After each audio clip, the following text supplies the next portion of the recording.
All right, so we're finishing up the colorizing project. We're talking about refining it at the end. You have a flat color layer, you have a duotone color layer.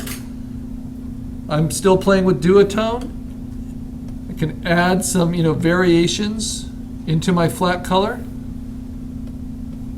It's a lot of fun. Look at all those differences. Adding blues into the skins, adding yellows into the suit jacket. At a low opacity, soft brush, very subtle. Just gives a little bit more believability, especially to edges that feel artificially hard.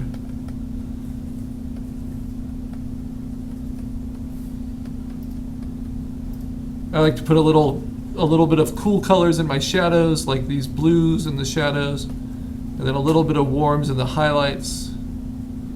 Just give it a little bit of complexity. And that mixes in with the blacks and grays. So this is what the color looks like with the duotone.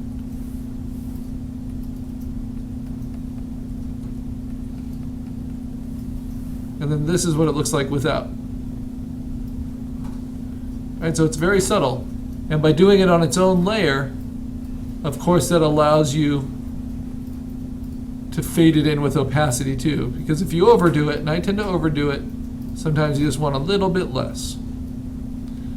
Okay, the other thing I did was I took my black and grays layer, which was locked, and I unlocked it by clicking on the padlock, made a duplicate of it, turned it off, and then with the duplicate I made the levels, I adjusted the levels, and I shifted the midtones a lot brighter. So I can see more of the color coming through the midtones.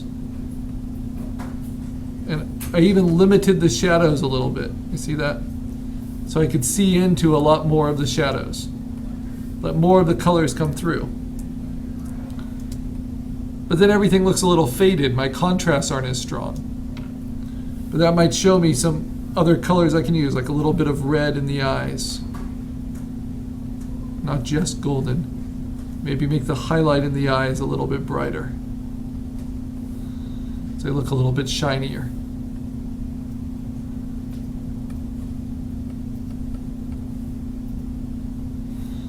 Just little things. And then you turn back on your black and gray layer,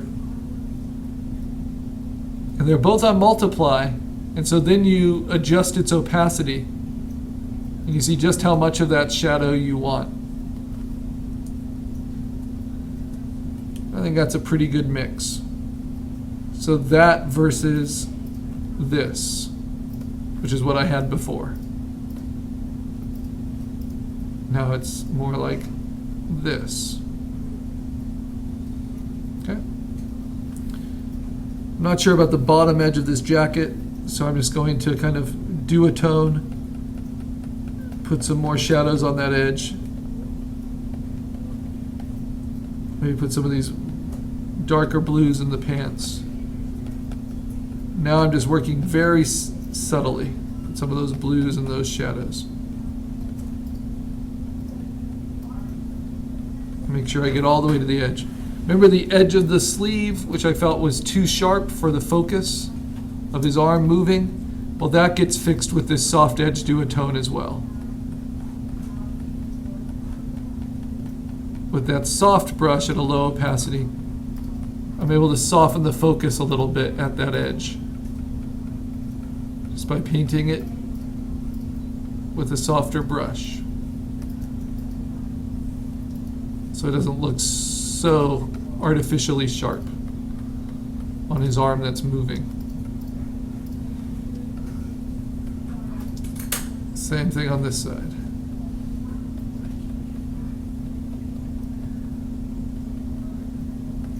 Now the problem with using really soft brushes at low opacities is change happens slowly.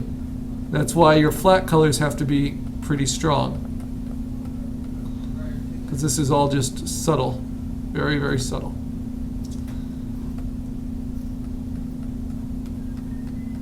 Sometimes adjusting the levels will reveal issues.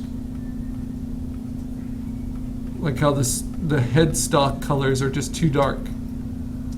See if I can see them there?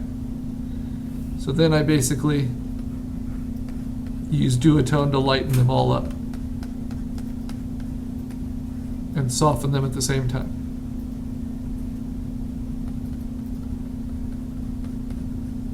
But ultimately, if you chose the right flat colors, even if you lighten the levels, they should still work pretty well. Okay, and now we're getting to the very final steps, which is simply treating it like any other exposure, and then optimizing how you're going to process it.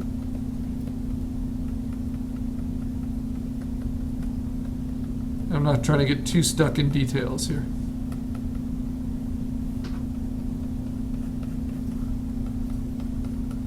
Because it will never be perfect. It is just digital coloring. Ah, you see, I didn't extend his hand color enough.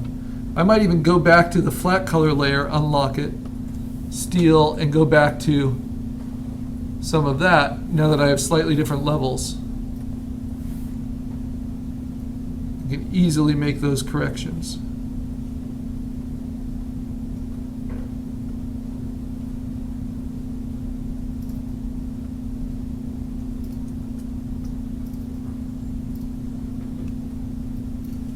So those levels adjustments will help you make these decisions. Is this yours? It is. Sorry, was that left no, in that's 214? okay. Thank you. I saw your camera, I think, so I Oh yeah, thank you. bring it over. So I appreciate that. you're welcome.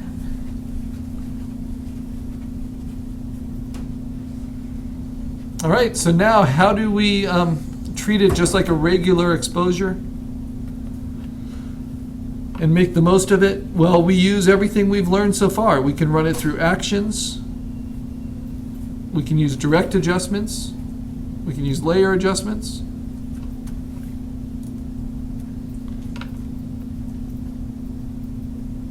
But I'm going to do it slightly differently here just because we have the opportunity to separate the color from everything else. Oops, let's see.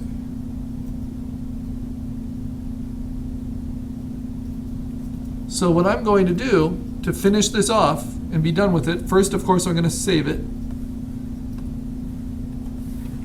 It's my PSD assignment 10. I think that looks pretty good. I'm pretty happy with it. There are special effects I can do over the top of it.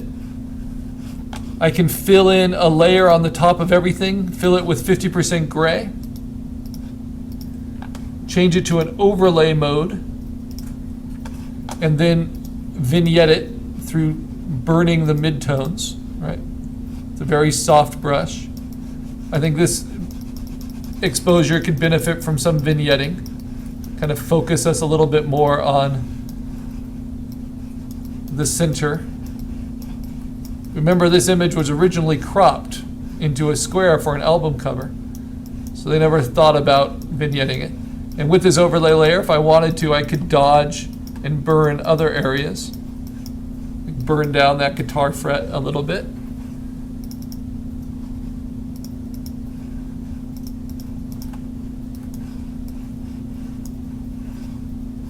All right. I could dodge as well. Maybe brighten up the corner of this wall so it doesn't distract so much. This is just on an overlay layer, right there. Dodge a little bit on the face, so that comes out on his bow tie, on the fretboard, on the strings, on his ring. So there's, lots of little things we can do, just treating it like a regular photo. But this is the part that's different.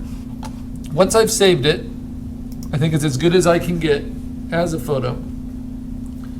Then I'm going to turn off, ooh, that's pretty. Nice little painting there. I'm going to turn off the black and gray layers, just like this. And I'm going to hold down Option. I'm at the very top layer. And I'm going to say, yeah, I'll do it this way. Layer Merge Visible. So I'm holding down Option and I'm going to say Merge Visible. And that will make a duplicate of all my colors just flattened on top, like a painting. Now, why would I do that? Well, now I can run actions. Remember, I saved this before. I want it to be the only file I have open in Photoshop, so I want to close these other ones. I don't need these anymore. So I only have one file open in Photoshop. I go to Window, Actions.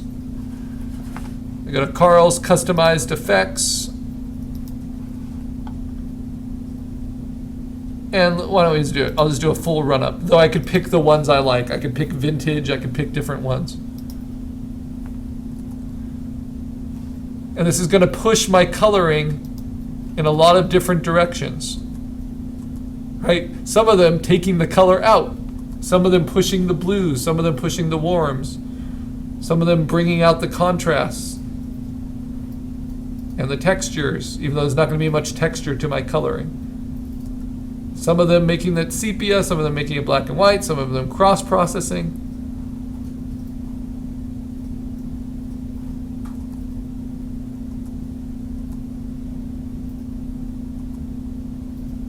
Like I said, they look like kind of the beginning of digital paintings. And then I'm going to say Window, Arrange, Float All in Windows, and hit F9. And see the ones that are pretty different. So there's my original. I obviously don't want this one. Close and don't save. Obviously don't want this one. Though I'm curious what that would look like underneath the blacks and grays. I don't think it would add much. But I want to look at the kind of the most extreme examples. This one's really interesting because it just puts everything in a different temperature. So I'm going to minimize that. This one doesn't feel much different, but maybe. This one just feels washed out. This one feels, well, yeah, maybe. This one feels washed out. This one feels boring. Heightened drama, yeah, maybe. Max texture, no, not needed for this. That one's too warm. Yeah, that's interesting. Too boring. Too bright. Too saturated. That's interesting. So I've got a lot here. And these could all be fun. Because it's about coloring, I might want to use all of these. But the one I'm most excited about is this one. So what am I going to do? I'm going to flatten it. But look what it did. Ah, come on. Show up for me. It kept these black and grays on top for me as multiply mode. So I can just turn them on and see how that color affected it. And that's pretty interesting. How that looks.